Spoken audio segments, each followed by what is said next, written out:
Marcus Johnson wiped down the last table at Tony's family diner, the same routine he'd followed for the past 8 months. The evening shift was winding down and most customers had already left for home. At 34, Marcus had learned to appreciate quiet moments like these. They gave him time to think about his 7-year-old daughter, Emma, who was probably finishing her homework with Mrs. Rodriguez, their elderly neighbor who watched her while he worked. The diner wasn't much to look at from the outside. Its red neon sign flickered occasionally, and the parking lot had more potholes than smooth pavement. But inside it felt warm and welcoming. Tony, the owner, had decorated the walls with family photos and local high school sports memorabilia. The booths were worn but comfortable, and the smell of home-cooked meals always lingered in the air. Marcus had taken the job as a dishwasher when he first arrived in Millbrook, a small town in Ohio where nobody knew his name or his story. That was exactly what he wanted. After everything that had happened in his previous life, he needed a fresh start somewhere quiet and safe. Emma deserved that much. Tonight felt different, though.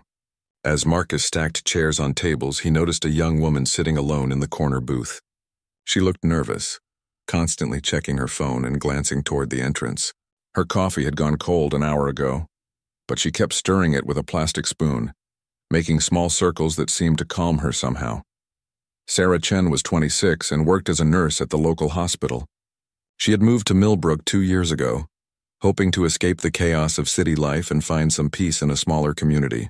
Most evenings she enjoyed the quiet atmosphere of Tony's diner, where she could read a book or catch up on paperwork without distractions. But tonight was different.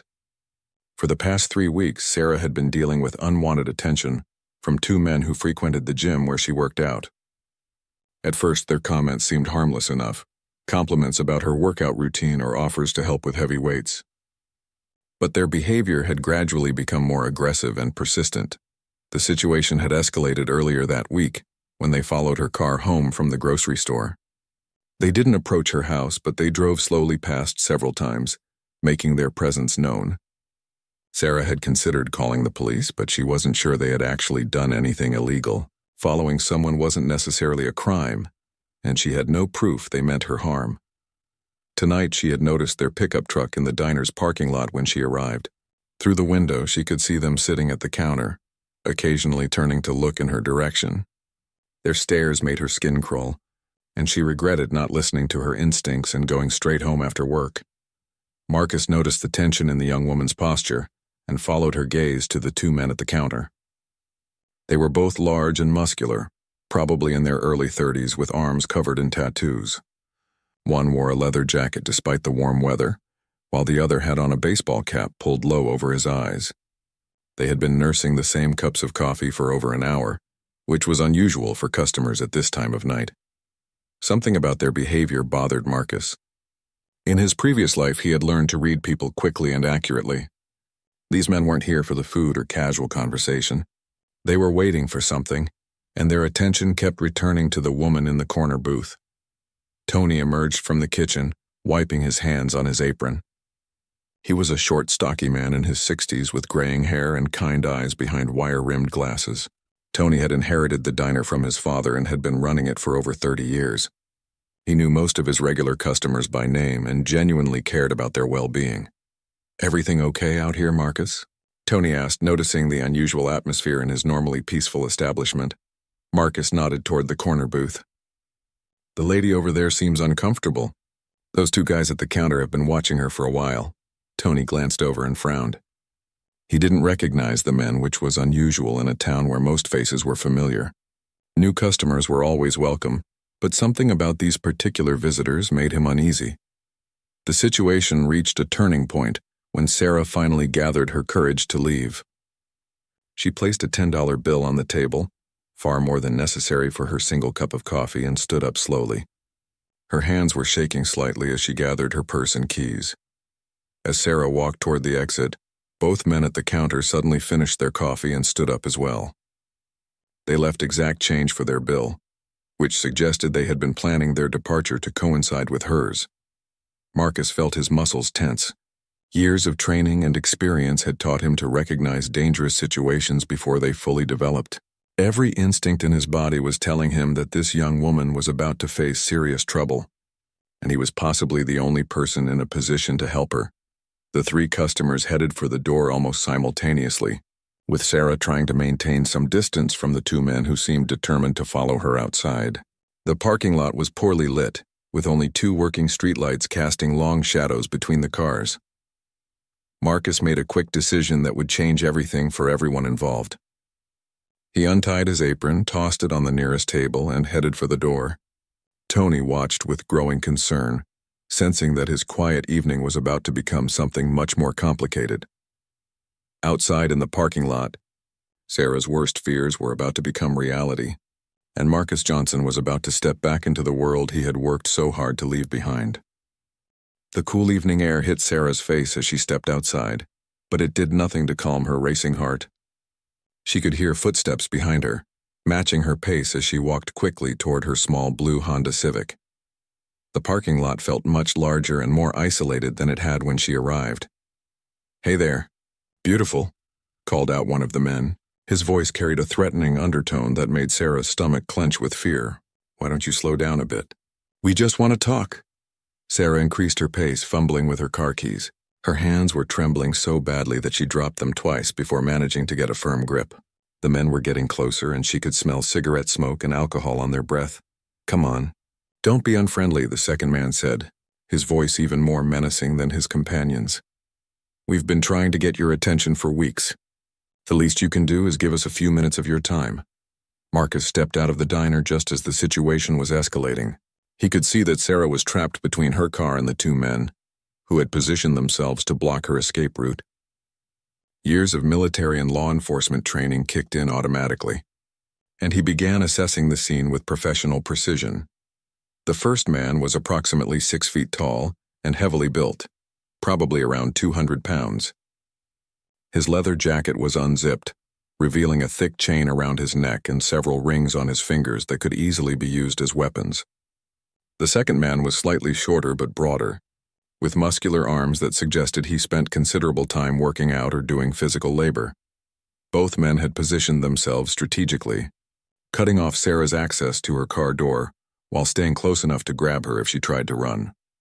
They were experienced at this kind of intimidation, which told Marcus that Sarah probably wasn't their first victim. "Excuse me, gentlemen," Marcus said calmly, walking toward the group with measured steps. His voice carried the authority of someone accustomed to being obeyed, though he kept his tone respectful. "I think the lady would prefer to be left alone." The two men turned toward Marcus with expressions of surprise and annoyance. They had clearly expected to handle Sarah without any interference, and the appearance of a potential witness complicated their plans significantly. "Mind your own business, pal," the man in the leather jacket snarled. "This doesn't concern you." Marcus continued walking closer, keeping his hands visible and his movements non-threatening. Despite his calm exterior, he was mentally calculating distances, angles, and potential weapons in the immediate area. Old habits from his previous career were surfacing whether he wanted them to or not. "Actually, it does concern me," Marcus replied evenly. "This is a public parking lot and I work here. I have a responsibility to make sure all our customers feel safe." Sarah looked at Marcus with a mixture of relief and worry. She was grateful that someone was willing to help her, but she was also concerned that she had now put another person in danger.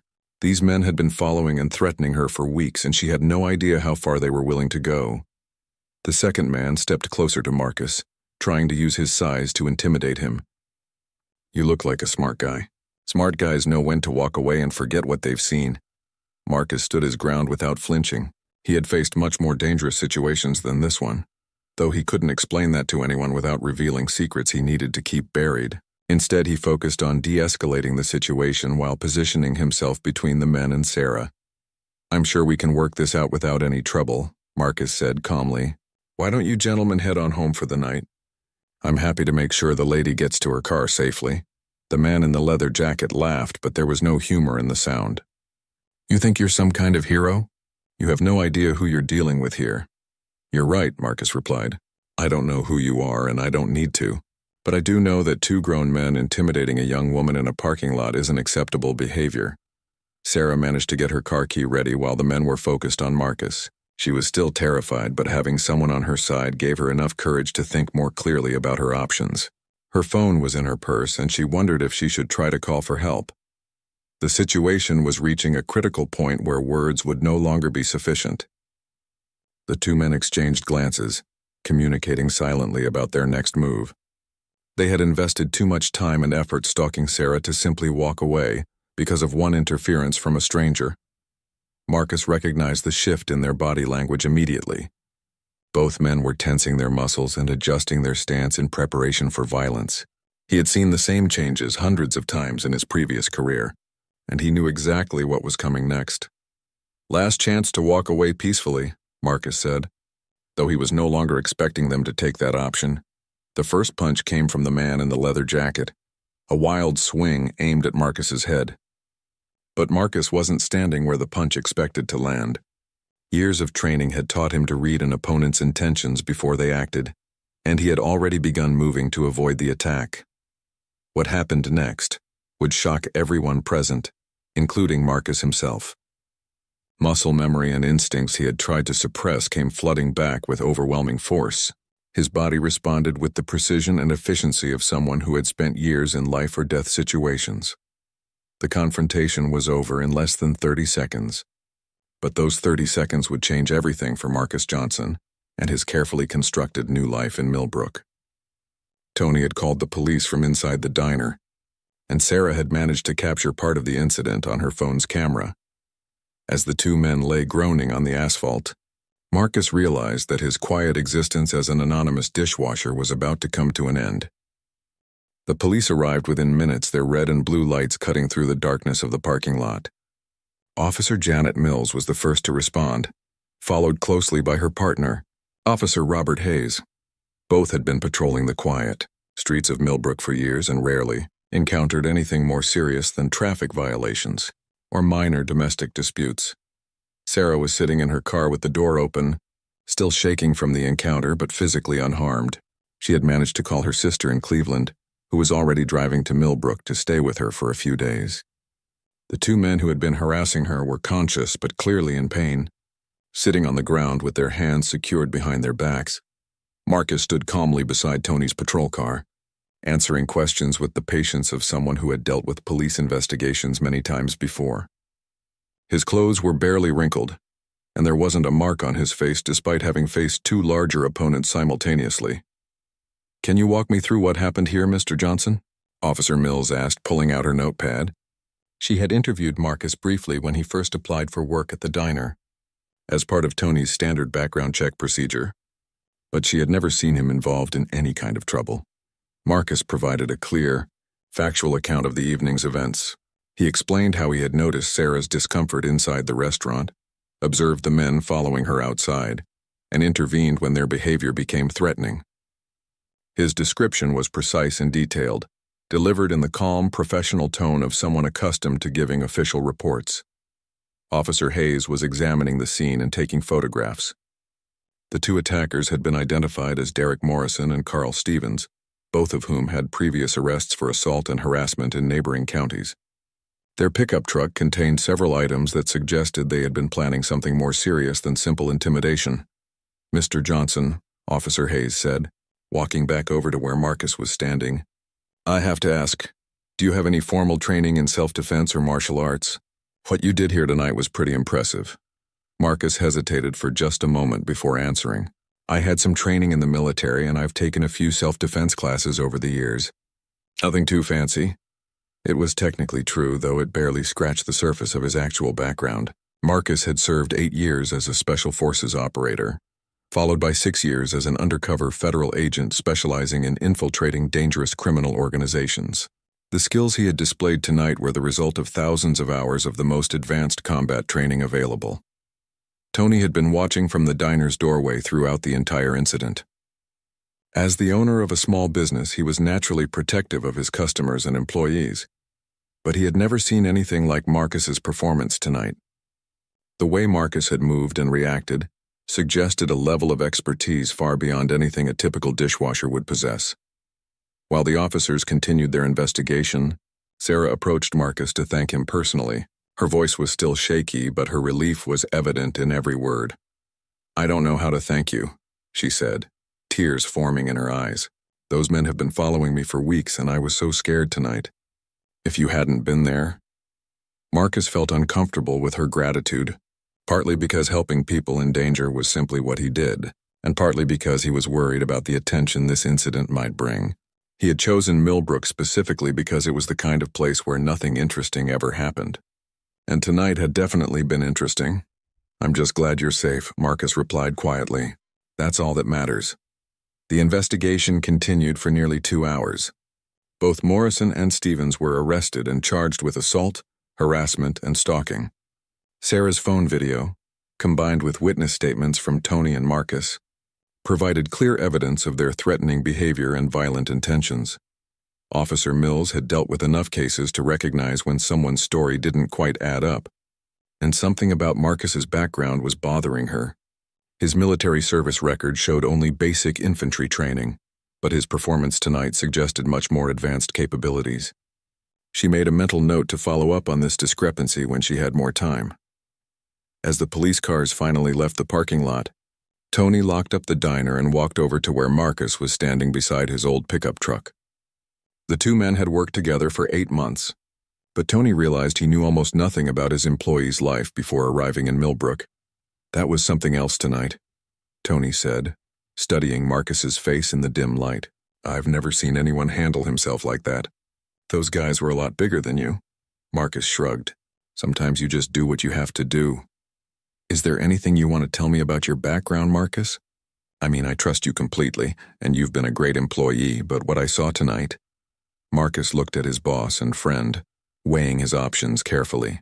Tony deserved some explanation, but the truth was far too complicated and dangerous to share completely. "I served overseas for a few years," Marcus said finally. "Saw some combat. Learned a few things about taking care of myself and others. But that's all behind me now. I came here because I wanted a quiet life for me and my daughter." Tony nodded, accepting the partial explanation. He had employed several veterans over the years and understood that many of them preferred not to discuss their military experiences in detail. The drive home gave Marcus time to think about the implications of what had happened. He had managed to keep a low profile for 8 months, building a simple life centered around work and caring for Emma. Tonight's incident had shattered that carefully maintained anonymity. By morning, news of the parking lot confrontation would spread throughout Millbrook's small community. People would start asking questions about the quiet dishwasher who had single-handedly defeated 2 dangerous criminals. Local reporters might pick up the story, and any media attention could potentially reach people from his past who were better left undisturbed. As Marcus pulled into the driveway of his small rental house, he could see Mrs. Rodriguez waiting by her kitchen window. Emma was probably already asleep, unaware that her father's secret past had begun to surface in ways that could change their lives forever. Marcus sat in his truck for several minutes, trying to decide how much he should tell his daughter about what had happened tonight, and more importantly, how much he might eventually have to tell her about who he really was. The next morning arrived with unexpected chaos. Marcus woke to find 3 news vans parked on his quiet street and a reporter knocking on his front door. Somehow, word of the previous night's incident had spread beyond Millbrook's borders, turning a local story into regional news. Emma pressed her face against the living room window, fascinated by all the activity. At 7 years old, she didn't fully understand why their normally quiet neighborhood had suddenly become so busy, but she was excited by the novelty of television cameras and newspaper photographers. "Daddy, why are all these people here?" she asked, tugging on Marcus's sleeve as he peered through the curtains. Marcus felt his stomach drop. This was exactly the kind of attention he had spent the last 2 years trying to avoid. The carefully constructed wall between his old life and his new one was beginning to crumble, and he wasn't sure how to protect Emma from what might come next. "There was a little trouble at the restaurant last night," he explained gently, kneeling down to her level. "Some people want to ask me questions about it, but we don't have to talk to them if we don't want to." Mrs. Rodriguez appeared at their back door, having noticed the commotion from her kitchen window.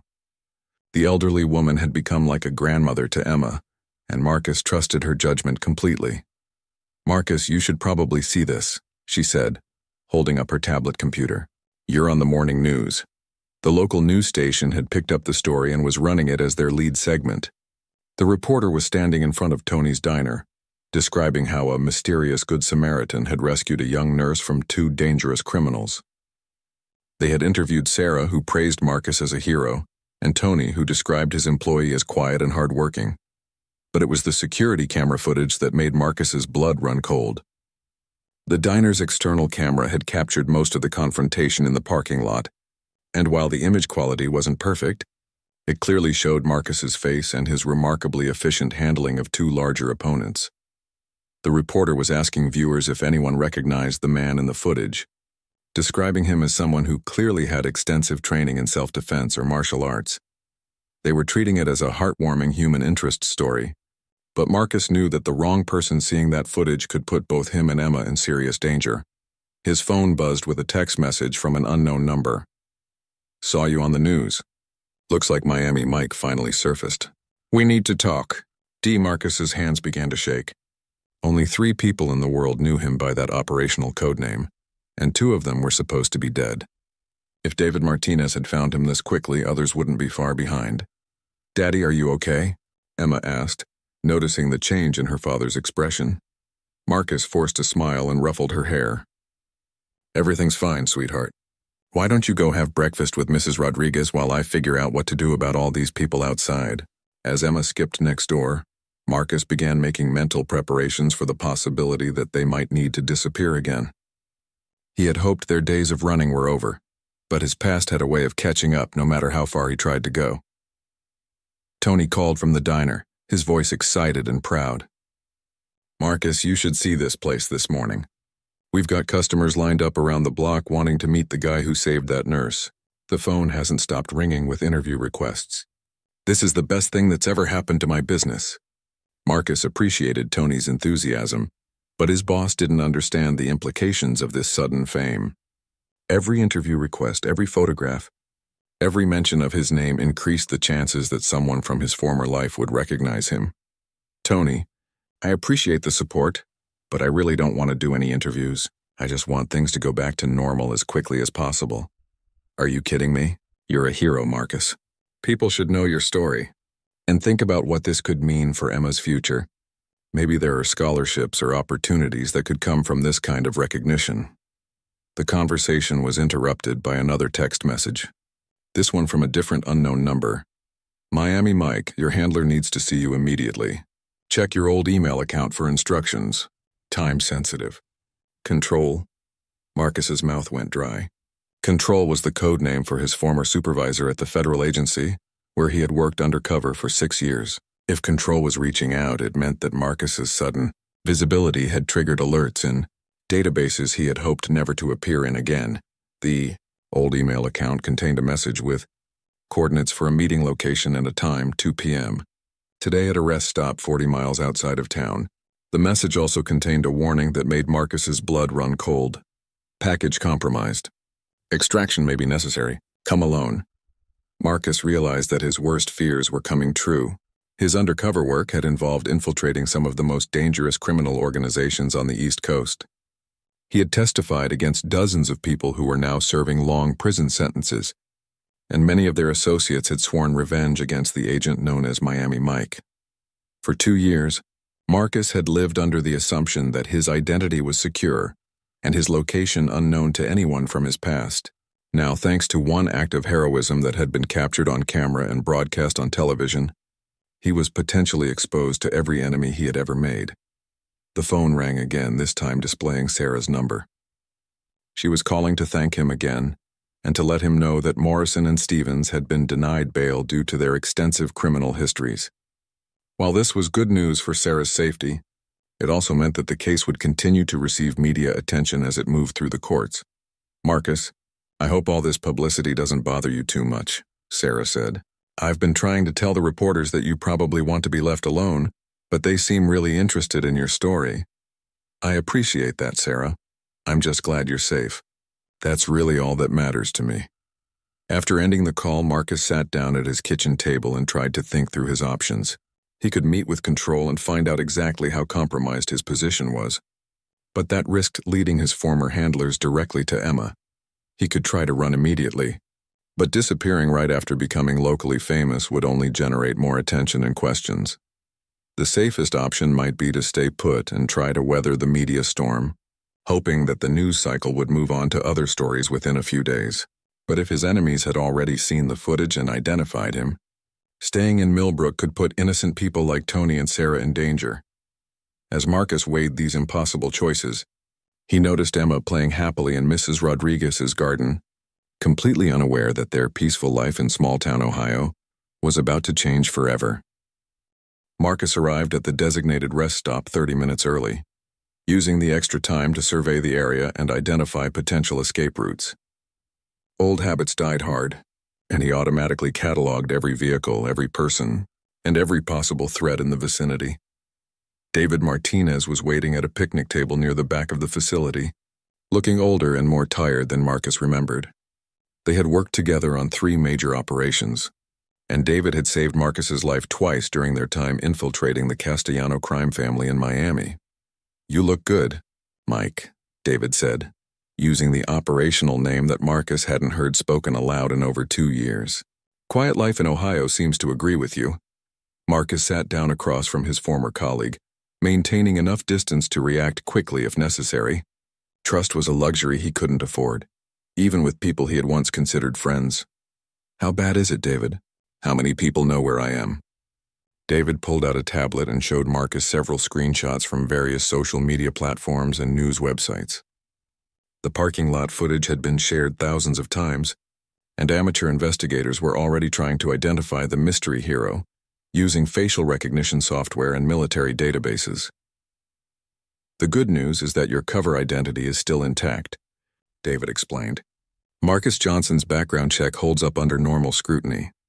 But the way you moved in that parking lot, the techniques you used, anyone with the right training will recognize that as federal-level combat skills." Marcus studied the images on the tablet, noting the quality of the security camera footage and the angles that showed his face most clearly. Within 48 hours, every law enforcement and intelligence database in the country would be running those images through their systems. "What about the people I put away? Any indication that they've seen this?" David's expression grew more serious. 3 of the Castellano associates were released from federal prison in the last 6 months. Vincent Torino got out 2 weeks ago, and he's been asking questions about Miami Mike ever since. We think he may have already seen the footage. Vincent Torino had been the Castellano family's primary enforcer, responsible for collecting debts and eliminating threats to their organization. Marcus had provided the evidence that sent Torino to prison for 15 years, but he had served only 8 due to good behavior and overcrowding. "Control thinks you should come in immediately," David continued.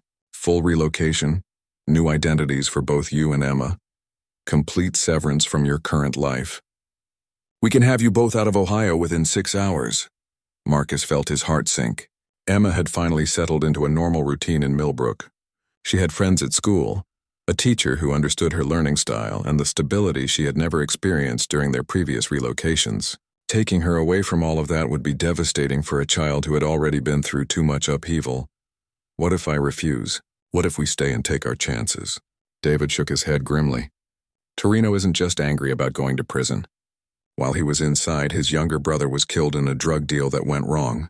Vincent blames Miami Mike for that death, claims that if you hadn't destroyed their organization, his brother would still be alive. The weight of this revelation settled heavily on Marcus's shoulders. He had always known that his undercover work would create enemies, but he had never considered that those enemies might hold him responsible for consequences beyond their own imprisonment. "There's something else," David said reluctantly. "A private investigator from Cleveland was asking questions about you in Millbrook this morning. Someone hired him to find out everything he could about Marcus Johnson's background and current circumstances." Marcus felt a chill run down his spine. If professional investigators were already looking into his life, it was only a matter of time before they discovered inconsistencies in his cover story. Worse yet, their investigation could put Emma, Tony, Sarah, and everyone else he cared about in the crosshairs of dangerous people. "How long do I have before this situation becomes critical?" "Days, maybe hours," David replied honestly. "Torino has resources and connections that we're still trying to map. If he's decided to come after you, he won't waste time planning a subtle approach." As they talked, Marcus noticed a black SUV with tinted windows parked near the rest stop entrance. It had arrived shortly after their conversation began, and nobody had gotten out of the vehicle. The positioning and behavior pattern suggested professional surveillance rather than casual travelers. "David, don't look now, but I think we may have company," Marcus said quietly. David used his phone's camera to casually scan the area behind him. His expression immediately became tense when he spotted the SUV. "We need to leave separately right now," David said, standing up and gathering his materials. "Take the back exit near the restrooms. I'll create a distraction by walking directly toward their vehicle." Marcus felt the familiar rush of adrenaline that came with immediate danger. All of his training and instincts were telling him to run. But he also knew that fleeing would only confirm to whoever was watching that they had found their target. "What about Emma? If they found me, they might already know about her." David handed Marcus a secure phone and a credit card under a different name. "Call the number programmed as Contact 1 if you need immediate extraction. The card is good for 48 hours and can't be traced back to you. After that, you're on your own until we can establish a new protocol." As they prepared to separate, Marcus made a decision that surprised even himself. Instead of accepting the government's offer of immediate relocation, he was going to return to Millbrook and try to protect the life he had built there. "David, tell Control that I'm not running this time. If Torino wants to find me, I'll be at Tony's diner tomorrow night working my regular shift. But make sure they understand that any innocent people who get hurt because of this will be their responsibility." David stared at his former colleague in amazement. "Mike, this is suicide. You can't take on the Castellano organization by yourself, especially not while protecting a 7-year-old daughter." Marcus was already walking toward the back exit, his mind racing through tactical possibilities and defensive preparations. "I've been running for 2 years, David. Emma deserves better than a father who's always looking over his shoulder."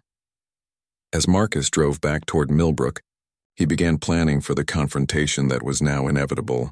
He would need to arrange protection for Emma, warn Tony and Sarah about the potential danger, and prepare himself for a fight that would determine whether Marcus Johnson could continue to exist or whether Miami Mike would have to surface permanently. The quiet life he had tried to build was officially over, but perhaps it was time to stop running and start fighting back. 3 days later, Tony's diner was busier than it had ever been in its 30-year history. Word had spread throughout the region about the heroic dishwasher, and people were driving from neighboring states just to meet Marcus and hear his story firsthand. Local news crews had set up a semi-permanent presence in the parking lot, hoping to catch additional interviews or witness any further developments. Marcus had spent those 3 days making careful preparations. He had arranged for Emma to stay with her aunt in Pennsylvania until the situation was resolved, telling his daughter that it was an early summer vacation. Mrs. Rodriguez had agreed to drive Emma there personally, understanding that something serious was happening without needing to know all the details. On the surface, everything appeared normal. Marcus continued working his regular shifts, politely declining interview requests and trying to deflect attention whenever possible. But beneath this facade, he was systematically preparing for what he knew was coming. He had contacted Officer Mills and shared his concerns about potential retaliation from associates of Morrison and Stevens, though he couldn't explain the full scope of the threat without revealing his true identity. Mills had agreed to increase patrols around the diner and Marcus's house, though she clearly sensed there was more to the story than he was telling her. Sarah had noticed the change in Marcus's demeanor and tried several times to thank him again for his help, but he seemed distant and preoccupied. She attributed his mood to stress from all the unwanted media attention, not realizing that he was mentally preparing for a life-or-death confrontation. Tony was enjoying the increased business but growing concerned about his employees' well-being. Marcus had always been quiet and private, but now he seemed to be carrying the weight of the world on his shoulders. During their conversation on Wednesday evening, Tony had tried to convince Marcus to take some time off until the publicity died down. "I appreciate the concern, Tony, but I need to keep working," Marcus had replied. "Routine helps me stay focused, and I don't want to let you down when business is so good." What Tony didn't know was that Marcus had been using his shifts at the diner to study the building's layout and identify defensive positions. He had memorized every entrance, exit, and potential hiding spot.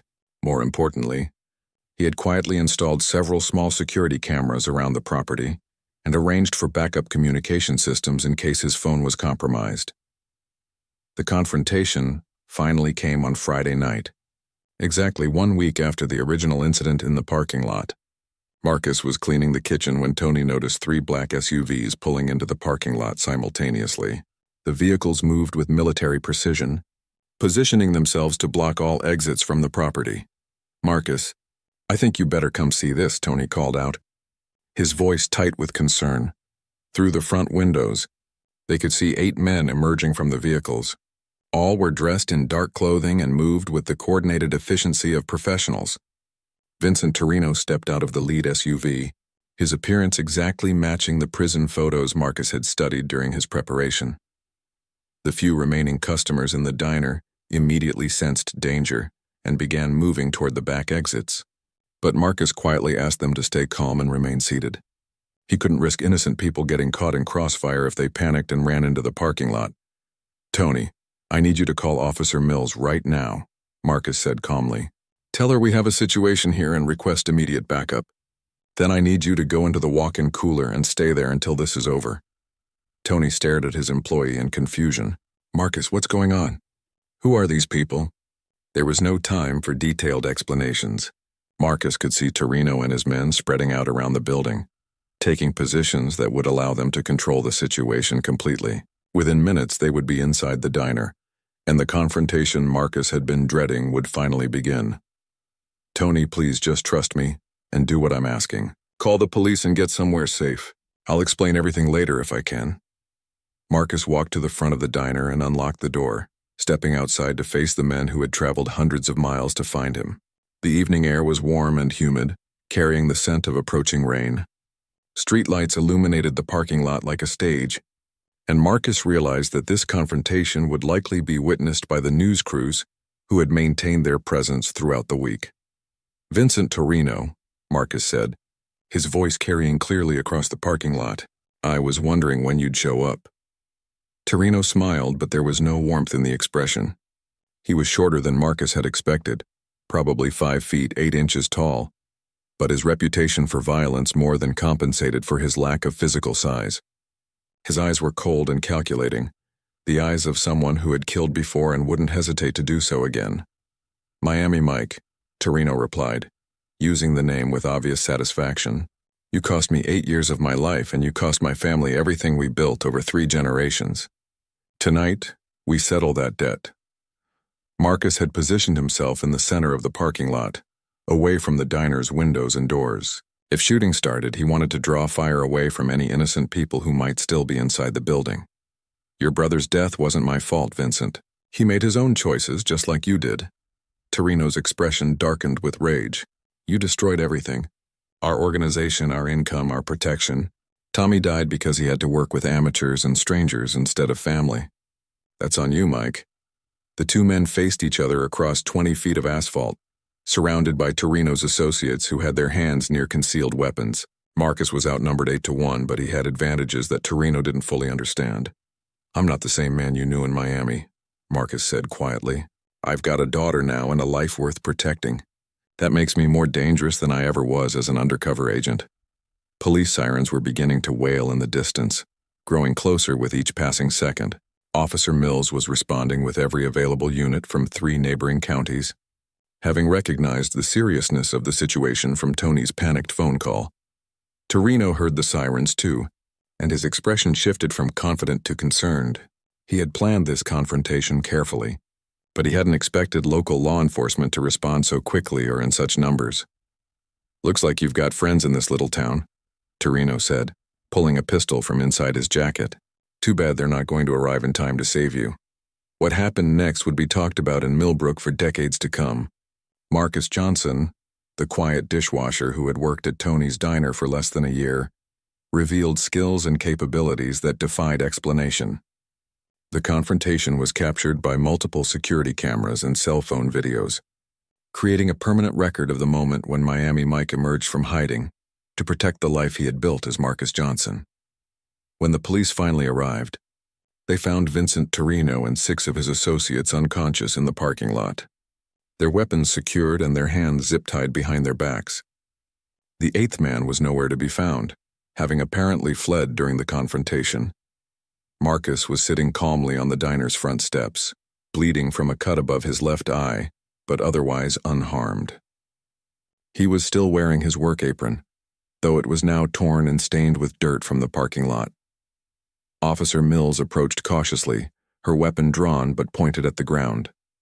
She had known Marcus Johnson as a quiet, hard-working man, but the scene in front of her suggested capabilities far beyond anything in his official background.